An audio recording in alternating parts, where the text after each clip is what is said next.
오늘 신명기에서 말씀을 읽었지만 전도서 이야기를 잠시 제가 하겠습니다. 전도서를 기록한 것은 솔로몬 왕이 전도서를 기록했는데 나이가 많이 들어서 아마 죽기 전 아주 나이 든 왕이 기록한 책이 바로 전도서입니다.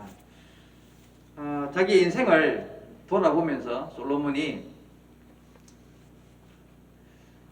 한평생에 살아온 삶을 이제 전도서에 기록을 했는데 그 첫 단어가 하고 싶은 단어의 첫 번째 문장이 뭐였냐면 바로 헛됨이었습니다. 그래서 전도서 제가 이게 띄웠으면 좋았을 건데 전도서 1장 2절에 보면 이렇게 나와 있습니다.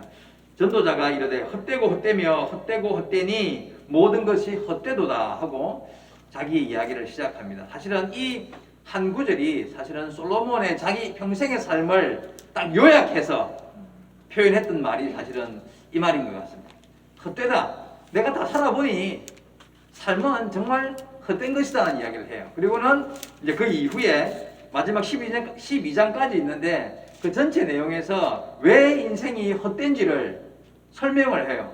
그래서 자기가 살아가는 동안에 겪었던 부와 명예, 또한 소유와 누림, 인간의 수고와 노력, 수많은 이런 일들이 많지만 평생을 살아가는 동안에 근데 그 모든 일들이 지내놓고 보니까 이게 아무것도 아니며 참 헛수고한 것 같은 헛된 삶을 살아간 것 같다. 이런 표현을 이제 전도서에서 한다는 이야기예요. 그런데 다행히 이 솔로몬 왕이 마지막에 그래서 인생은 살아봐야 헛된 것이지만 그래서 우리는 이렇게 살아야만 헛되지 않을 수 있습니다 라고 마지막 결론을 멋지게 내리죠. 그게 바로 12장 13절에 이렇게 나와 있습니다. 이래 결국을 다 들었으니 하나님을 경외하고 그의 명령들을 지킬지어다. 이것이 모든 사람의 본분이니라 하고 결론을 내립니다.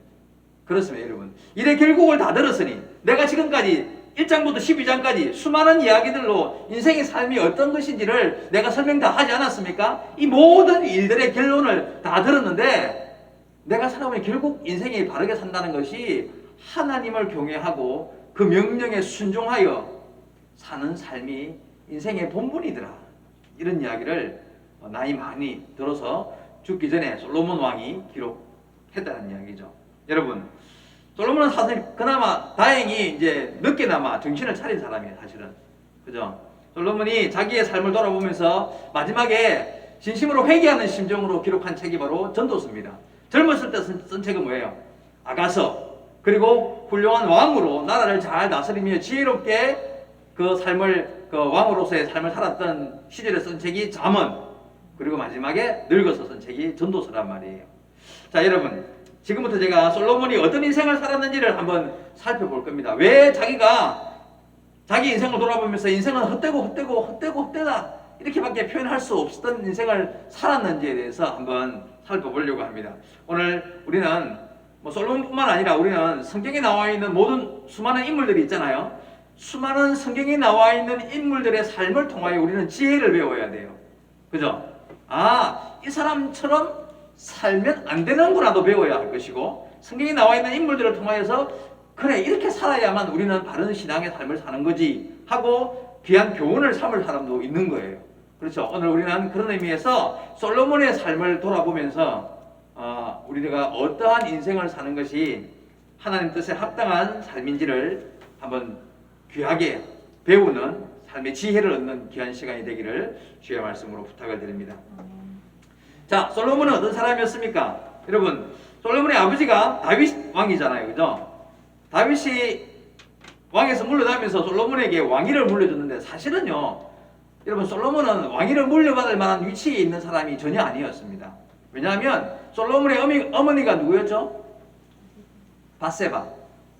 밧세바는 누구예요? 아버지 다윗 왕의 일생일대에 실수한 여인.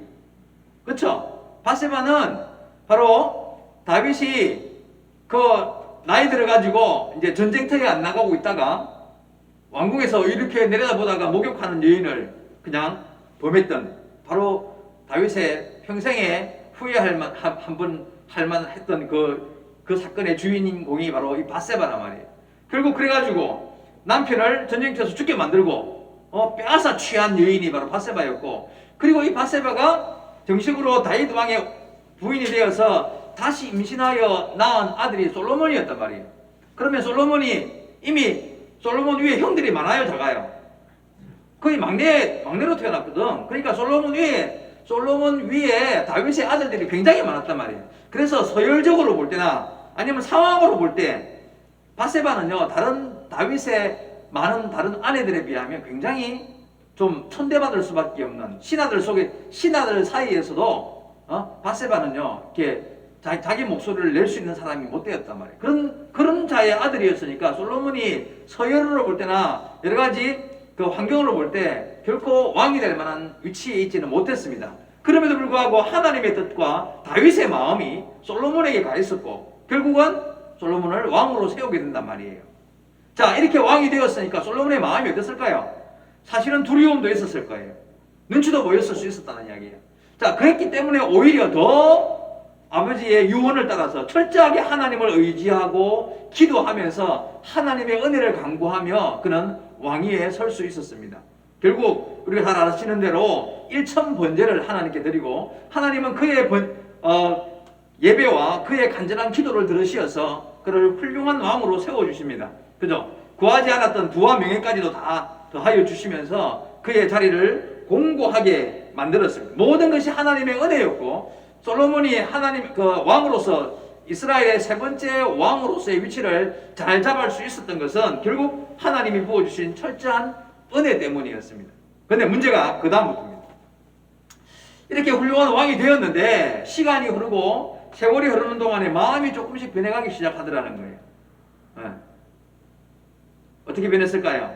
그렇게 하나님의 은혜, 복을 누리며 살아가는 중이었는데 점점점 그 은혜와 복을 바르게 사용하지 못할 뿐만 아니라 하나님의 뜻을 저버리고 명령에서 벗어나는 삶을 살아가기 시작했습니다.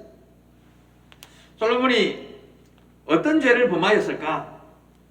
그걸 알아보기 전에 우리는 오늘 이스라엘 왕에게 하나님께서 미리 왕은 이렇게 살아야 한다라는 규례를 주신 적이 있습니다. 그걸 찾아보려고 합니다. 자, 왕은 이렇게 살아야 한다. 근데 이 언제 주어졌냐면요, 이 왕을 세우기 전 이미 수백 년 전이었던 모세 시대에 모세에게 하나님께서 이스라엘의 다음에 앞으로 이스라엘 백성들이 우리도 다른 나라처럼 우리나라도 다른 나라들처럼 왕을 세워 주십시오, 그런 요구를 하거든. 그러면 그 이스라엘 백성들을 위하여 왕을 세우고 그 왕은 이렇게 살아야 한다라는 것을 이미 구약의 율법, 그러니까 모세의 율법을 통하여 적어 놓으셨다는 거예요. 그래서 나중에 실제로 사무엘 선지자 시절에 이스라엘 백성들이 사무엘 선지자를 찾아와가지고 그런 말을 하잖아요. 다른 나라들, 우리나라 주위에 있는, 이스라엘 주위에 있는 다른 나라들은 다 왕이 있는데 우리는 왜 왕이 없습니까? 우리도 왕을 좀 세워주십시오, 이런 부탁을 해요. 그러니까 사무엘 선지자가 하나님의 뜻을 따라서 안 된다, 왕은 필요 없다, 하나님이 왕이시다, 그렇게 이야기하죠. 그런데 백성들이 자꾸 요구를 하니까 할 수 없이 하나님께 기도해보고 하나님이 허락을 해주시죠. 그래가지고 사무엘 선지자가 첫 왕, 누굽니까? 이스라엘의 첫 번째 왕 사울을 하나님의 뜻을 따라서 이스라엘의 초대 왕으로 세우게 됩니다. 자, 하나님께서 이 일이 있기 전 그 이스라엘 백성들이 왕을 요구하기 수백 년 전에 이미 신명기를 통하여서 이스라엘의 왕에 대한 규례를 정해 놓으셨다는 거예요. 오늘 읽었던 본문이 바로 신명기에 나오는 그 왕에 대한 규례를 오늘 제가 본문으로 읽은 겁니다.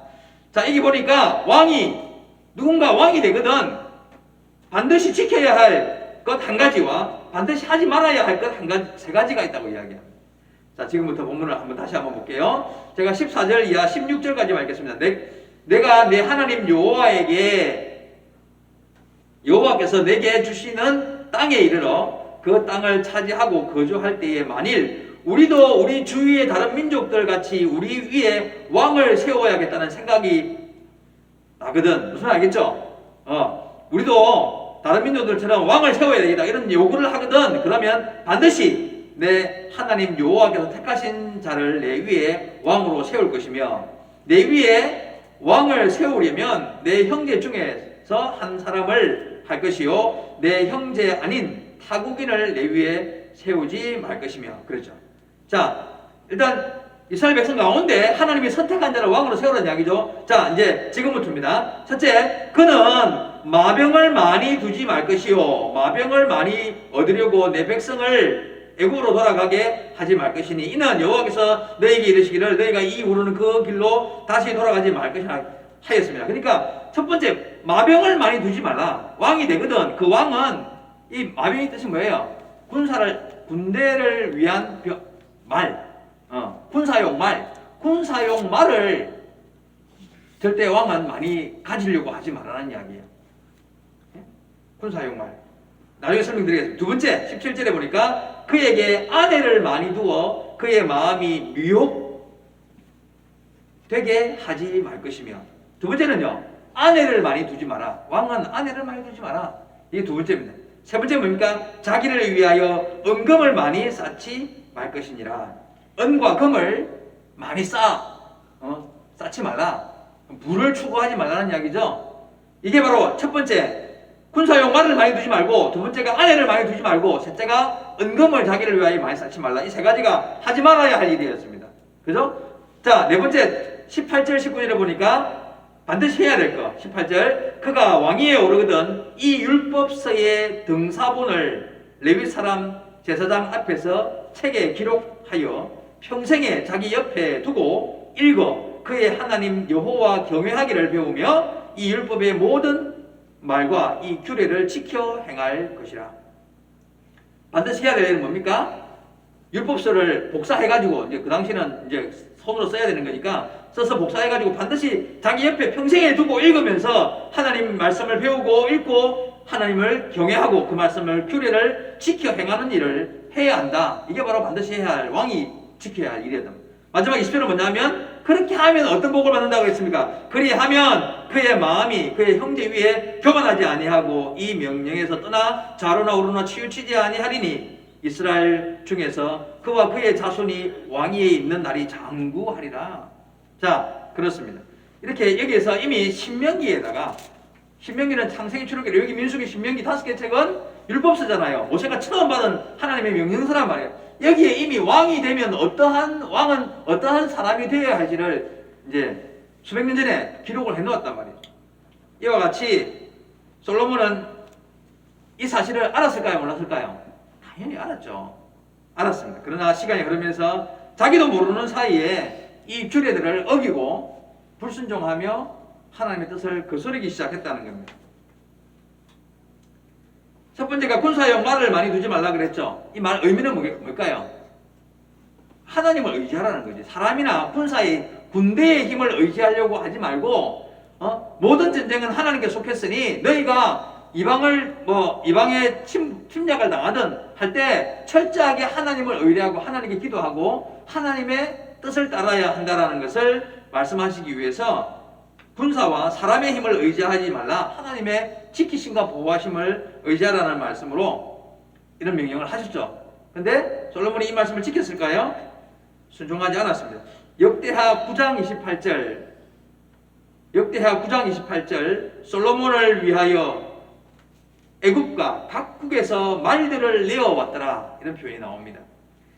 열왕기상 10장 26절 솔로몬이 병거와 마병을 모음에 병거가 1400대요 마병이 12,000명이라 병거 성에도 두고 예루살렘 왕에게도 두었으며, 여러분 역대기나 열왕기상 하에 보면은요 솔로몬이 말에 대해서 굉장히 집착하는 걸 볼 수 있어요. 그 역대하에 보면 말 외양간이 4,000채야. 4,000채. 말을 넣어놓는 외양간이 4,000채나 되더라고요. 기록을 하고 있어요. 그 외에도 무역을 통해서 말을 수없이 사들이고 그걸 되팔기도 하고 말무역을 했을 정도로 말을 많이 사들여요. 철저하게 하나님의 말씀을 어긋나게 행하죠. 예. 자, 두 번째 뭐 하지 말라 그랬습니까? 아내를 많이 두지 말라 그랬죠. 그 이유가 뭐예요? 아까 읽었잖아요. 17절에. 이유는 마음이 미혹되다. 아내들이 많으면 그 아내들의 이방 여인들을 통하여서 결국은 하나님 백성이 생각이 삐뚤어지게 되고 잘못된 길을 미혹될 수 있으니까 그렇게 하지 말라고 했는데 솔로몬의 아내가 몇 명이었습니까? 1000명. 700명의 부인과 300명의 첩을 두었단 말이에요. 열왕기상 11장 1절과 2절을 제가 읽겠습니다. 1절과 3절입니다. 열왕기상 11장 1절 3절. 솔로몬 왕이 바로의 딸 외에 이방의 많은 여인을 사랑하였으니 곧 모압과 암몬과 에돔과 시돈과 헷 여인이라. 3절에 왕의 후궁이 700이요 첩이 300명이라. 그의 여인들이 왕의 마음을 돌아서게 하였더라. 무슨 알겠죠? 이렇게 어기는 거예요.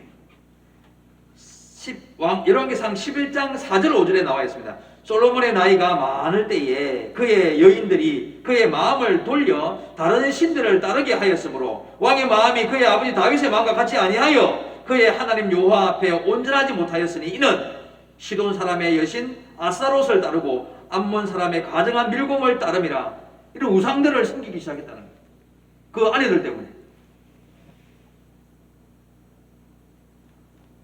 여러분, 하나님께서 미리 경고하시고 걱정하셨던 일을 그대로 솔로몬이 그 말씀을 떠나면서 불순종하게 되고 우상에게까지도 빠지는 이런 모습을 바라보게 됩니다. 자, 세 번째 뭐 하지 마라 그랬습니까? 자기를 위하여 은금을 많이 쌓지 말라 그랬죠? 은금을 많이 쌓지 말라. 사실 솔로몬한테 하나님께서 미리 부를 주셨잖아요. 놀라운 전무후무한 부와 명예를 하나님께서 부어주셨어요. 그럼 하나님께서 이미 줘놓고 왜 은금을 쌓지 말라고 하시지? 그것은 자기를 위하여. 그죠? 하나님께서 부와 명예를 주셨어. 나에게 엄청난 부를 주셔서 거기에 하나님 뜻이 있을까요? 없을까요? 뜻이 있죠, 당연히. 하나님 그걸 어떻게 하시라고 하신 거예요, 그럼? 그것을 통하여서 하나님은 선을 행하고 정의롭게 사용하고 그걸 통하여서 덕을 세우고 하나님의 뜻을 영광을 위하여 부를 사용할 줄 알아야 하는데 솔로몬이 그렇게 했을까요? 그렇게 하지 않았다는 게 문제일 거 아니에요. 그죠? 솔로몬은 그 부를, 엄청난 부, 하나님이 허락하여 주신 부를 가지고요, 거대한 왕궁을 지었습니다. 수많은 처들을 위하여서 별궁을 짓고요. 예? 뿐만 아니라 화려한 삶, 화려한 음식, 멋진 잔치, 예? 정말 그의 삶이 해보고 싶은 건 다 하는, 자기 마음대로 누리고 사는 그런 삶을 살았다는 거예요. 그 증거가 어디 있느냐? 전도서 2장 10절에 나와 있습니다. 전도서 2장 10절에 뭐라고 되냐면 솔로몬 왕이 하는 말이요, 무엇이든지 내 눈이 오라는 것을 내가 금하지 아니하였으며 무엇이든지 내 마음이 즐거워하는 것을 막지 아니하였으니. 솔로몬 왕이요, 살아가는 동안에 내가 뭔가 눈에 보이는 거, 내가 하고 생각이 뭐가, 이거 한번 해봤으면 좋겠다 싶으면 한 번도 안 해본 게 없다는 거예요. 다 해봤다는 거예요. 야, 저 앞에 이제 풀장 한 개 큰 거 만들어놔. 한 개 푹 파가지고 멋지게 풀장 한 개 만들고요. 야, 우리 이번에 그냥 서커스단 한 몇 개 만들자 해가지고 동물들 해가 서커스단 한 개 만들고요. 사람들 훈련시키고 서커스 한 개 만들고요. 야, 우리 뒤편에 놀이공원 한 개 크게 한 개 만들어. 그럼 뭐 자유 드립해가지고 막 이런 거 큰 거 만들어가지고 그냥 마음의 생각에 떠오르는 거, 눈으로 하고 싶은 거, 마음에 생각 드는 거 다 해봤다는 거예요. 뭐 가지고? 돈 가지고. 자기가 갖고 있는 그 부와 명예를 가지고, 권력을 가지고 해보고 싶은 거 다 해보고, 생각나는 거, 눈에 보이는 거, 즐거운 거, 좋은 거 다 누리면 해봤다는 거예요. 왜? 돈 있으니까. 자기를 위해 쌓고 자기를 위해 썼다는 거죠. 여러분, 열왕기상에 보면 솔로몬 왕이 하루에 먹는 식사양, 자기 혼자 먹은 게 아니라 부인들과 수많은 신하들이 있잖아요. 그 양, 그게 나와요. 소가 몇 마리고 그런 짐승들이 다 나와요. 한번 읽어보세요. 이러면 솔로몬이 이렇게 자기에게 주어진 하나님이 주신 그것을 바르게 사용하지 아니하고 철저하게 자기를 위해 쓰는 모습을 보게 됩니다.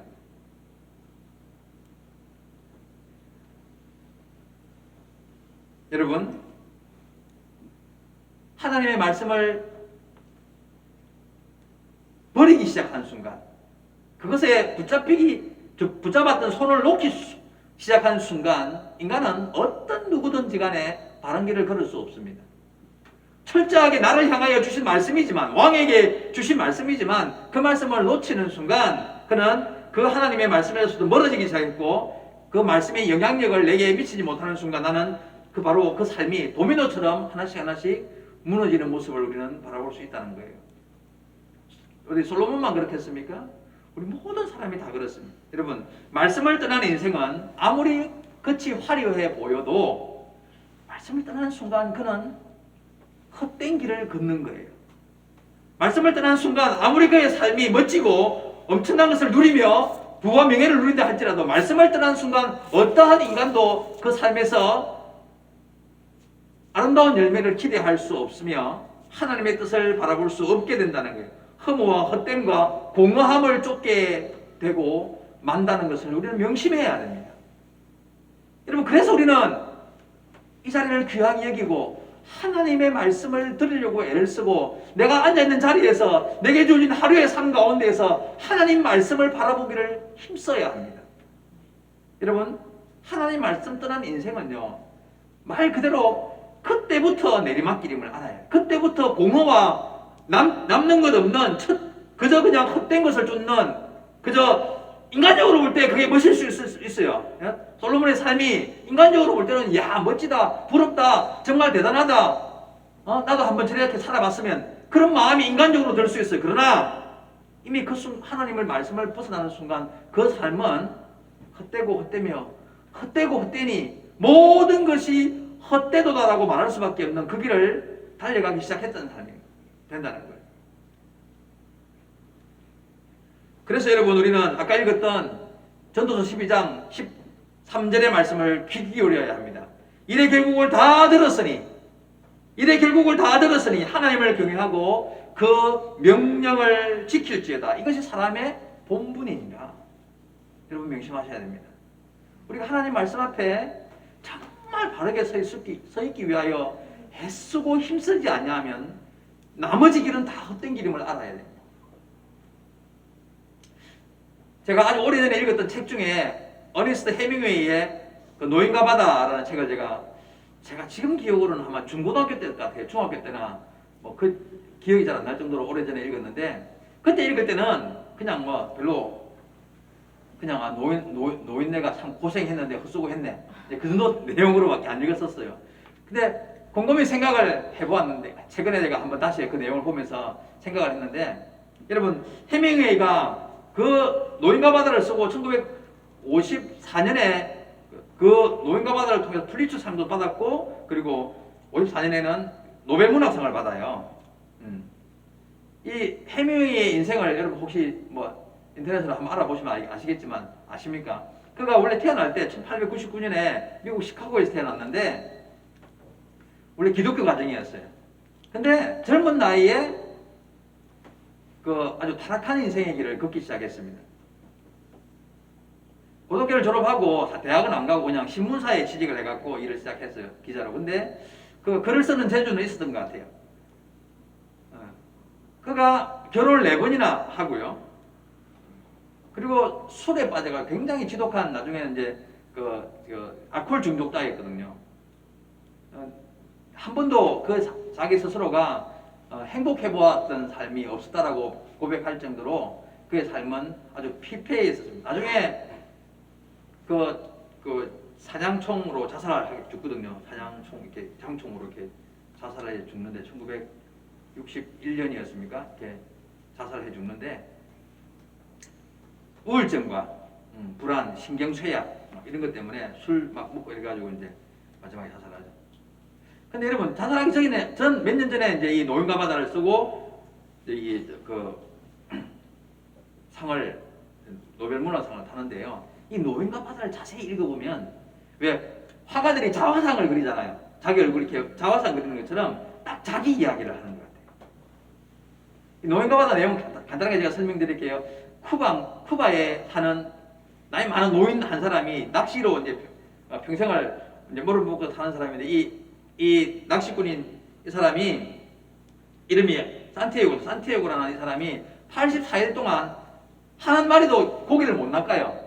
그래가지고 고기를 못 낚으니까 옆에 있는 친구들이 야, 너 이제 나이도 많이 먹고 뭐 힘도 없고 하니까 고기도 못 낚네 이러면서 좀 그럴 거 아니에요. 그래서 이제 요리 좀 맞는 거야. 그래서 오늘 내가 반드시 낚아야지 하고는 이제 드디어 85번째 날 산을 이제 바다로 나갔어요. 나가서 열심히 낚시를 하는데 딱 걸린 거야. 묵직해. 야 드디어 하고 했는데 이게 어마어마한 물고기인 거예요. 예? 여러분 그거 알아요? 청새치라는 물고기 알아요? 끝이 뾰족하고 굉장히 큰 몸무게가 600kg까지 나가요. 길이가 6m까지 5m, 6m까지 자라요. 엄청 큰 물고기예요. 낚시로 잡는 물고기 중에 아마 제일 클 거예요. 청새치가 걸린 거예요. 이 산티아고가 그걸 이제 안 놓치기 위해서 그죠? 무슨 생각을 할 것 같아요? 내가 이거 반드시 잡아가지고 나한테 놀리고 늙었느니 뭐 힘이 없느니 그렇게 말한 그놈들 코를 납작하게 해줘야 돼. 그런 마음이 들 거 아니에요. 그래서 막 그거 줄을 잡고요 3일을 따라다녀요. 3일을 며칠을 그거 이제 잡기 위해서 결국 그 평상시에도 얼마나 손이 두꺼울 거예요 바닥에. 근데 막 그 두꺼워진 굳은 살이 있는 손바닥에 피가 날 정도로 그 이제 진짜 목숨을 걸고 낚시에 매달리게 됩니다. 결국 잡아요. 산티아고가 이깁니다. 잡아가지고 배에 끌어올릴 수 있을까 없을까요? 배가 작아. 나무 배. 그러니까 못 끌어올리니까 이거를 배에다 이제 옆에다 이제 바다에 속에 넣고 묶어서 이제 이걸 이제 갑니다. 이제 항구를 향해 가야겠죠. 근데 이긴 줄 알았어요. 다 끝난 줄 알았어요. 며칠 동안 고생을 죽을 고생을 해가지고 정말 잡은 줄 알았는데 무슨 일이 벌어졌겠습니까?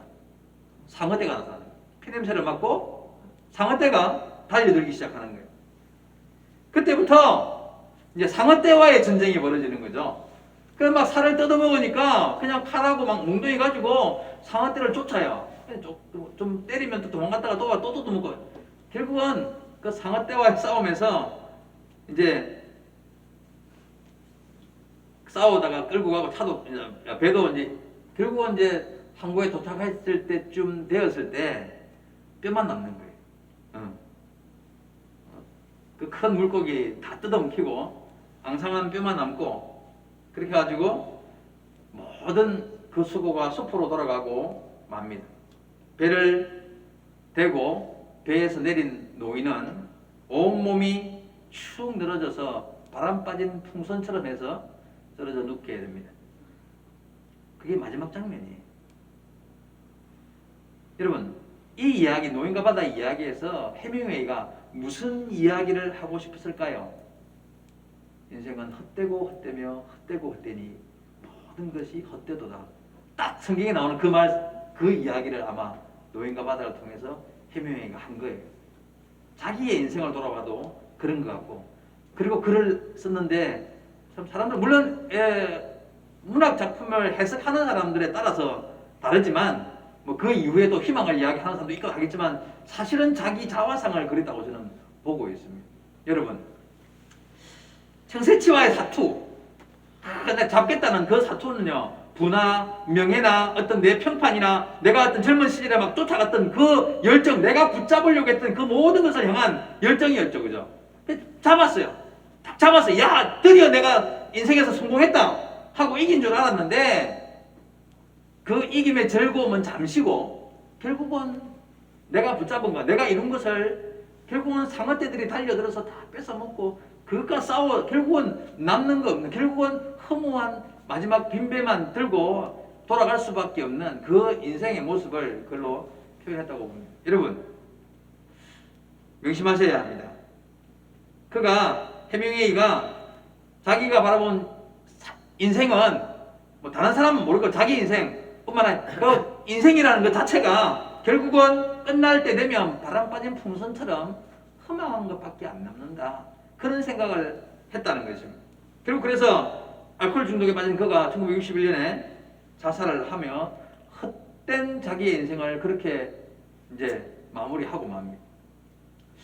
여러분, 우리가 하나님 떠난 하나님 떠난 인생을요 표현하면 딱 그게 정답이에요. 하나님 떠난 인생은 그렇게 끝날 수밖에 없습니다. 솔로몬이 자기의 인생을 돌아볼 때, 야, 내가 그렇게 큰 은혜를 입고 왕이 되었고 평생을 삶을 사는 동안에 지금 돌아보니 참 헛된 인생을 살았구나. 사람으로서 누릴 수 있는 최고의 것을 다 누려보았지만 그것이 다 헛된 것이구나 하고 솔로몬이 이야기했고, 해밍웨이가 자신의 삶을 그렇게 표현한 것으로서 그는 헛된 인생을 노인과 바다를 통해서 드러냈습니다. 그런데 여러분, 그나마 솔로몬 왕은 지혜가 있어서 마지막이라도 헛됨을 알고 하나님 경외하는 삶에 대한 우리에게 귀한 교훈을 남길 수는 있었지. 근데 해밍웨이는요, 그런 지혜도 없었어요. 그런 기회도 주어지지 않았어요. 그래서 그는 그렇게 허망하게 자기의 인생을 마무리하고 말았습니다. 여러분, 어떻게 사시겠습니까, 앞으로? 우리는 뭘 목적으로 하고 살아야 될까요? 무엇을 귀중하게 여기면 살아야 될지 한번 여러분 고민해 보십시오. 우리는 인생은 다 짧아요. 여러분, 인생이 길다고 생각하십니까? 정말 짧은데, 근데 중요한 게 뭐냐 하면은 누구에게나 주어진 짧은 인생을 살아가는데, 이 짧은 인생 가운데 영원한 것을 준비해야 되잖아요. 영원한 시간을 준비하기 때문에 이 시간 짧지만 굉장히 중요해요. 그렇죠? 짧지만 이 안에서 내가 무엇을 어떻게 사느냐에 따라서 영원한 시간을 결정하는 내게 주어진 한평생이기 때문에 이 시간이 짧지만 너무 중요해요. 이 중요할 때 여러분 뭘 쫓고 뭘 추구하며 어떠한 인생을 살려고 애쓰시겠습니까, 여러분? 여러분, 하나님 말씀 귀한 줄 아셔야 돼요.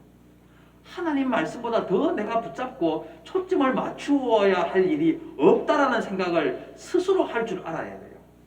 하나님이 명령하신 그 말씀을 추구하고 하나님을 경외하고 하나님의 은혜를 추구하는 삶을 사는 것보다 더 귀한 일은 인생에 없습니다.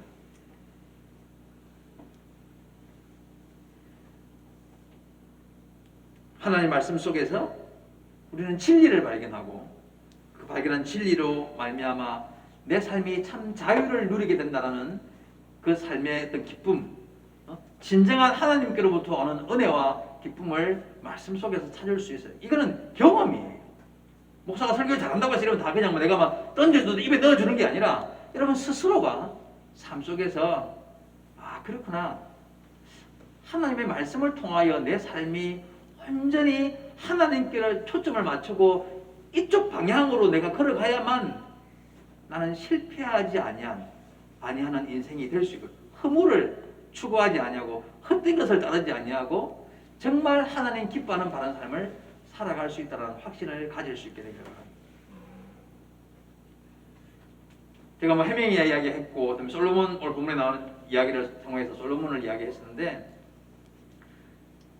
여러분 솔로몬보다 참 부를 누리거나 높은 권력을 소유하거나 어떤 힘을 누려서 원하는 것을 다 해본 사람은 인생에 없을 것입니다. 정말 찾기도 쉽지 않을 것입니다.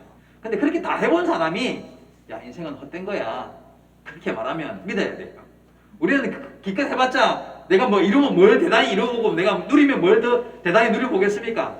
우리는 다 그렇게 해볼 수 없어요. 그런데 해본 사람이 그렇게 이야기하면 믿어야 돼요. 그냥 쓸데없이 그냥 나도 한번 해보겠다고 반에 반도 못 쫓아갈 인생이 뭐 한번 쌓아보겠다고